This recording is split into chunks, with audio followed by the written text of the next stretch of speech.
शान्ताकारं भुजगशयनं पद्मनाभं सुरेशं विश्वाधारं गगनसदृशं मेघवर्णं शुभांगं लक्ष्मीकान्तं कमलनयनं योगिहृद्यानगम्यं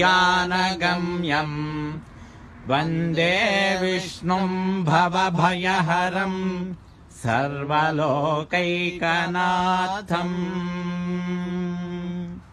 శ్రీరంగం